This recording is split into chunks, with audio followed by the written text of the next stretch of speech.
Let's talk about the violence in the inner cities.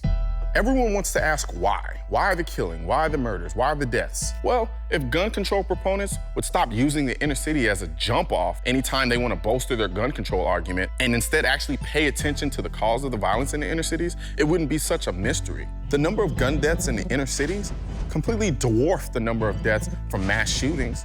But for some odd reason, nobody ever brings that up until there's a mass shooting in Never Never Land. If I'm a young kid growing up in a single-parent home, living in poverty, attending a useless and wholly underfunded education system, and the only picture of success I see are gangbangers and drug dealers who own limited turf, have to rob, steal, and kill in order to survive, it doesn't exactly take a genius to see why sweet little Andre turned into little Pookie.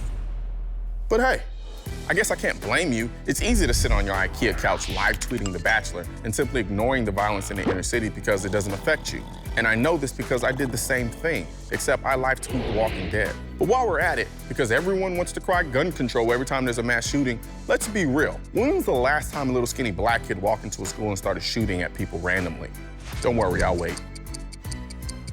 That's right, they haven't, because they're too busy killing each other. So the next time there's a mass shooting and you start to feel a certain kind of way because the mass shooting forced you to confront your own vulnerability all of a sudden, feel free not to use the violence in inner cities to bolster your arguments for gun control. Because before the violence came knocking on your door, you didn't care what happened in inner cities. So don't start caring now because you think it advances your agenda. And you know who's the biggest offender?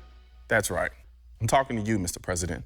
Because, quite frankly, something just isn't adding up. During your first term as president, you were silent on the issue of guns, even going so far as to say you won't come for our guns. I will not take your shotgun away. I will not take your rifle away. I won't take your handgun away. But in your second term, you donned the suit of Mr. Captain America of gun control to save the kids. But what happened to the middle class that you so fervently said you'd fight to defend?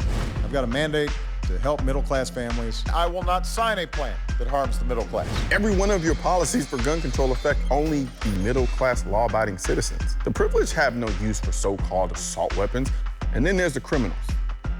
Well, they really don't care what law you pass because, well, they're criminals.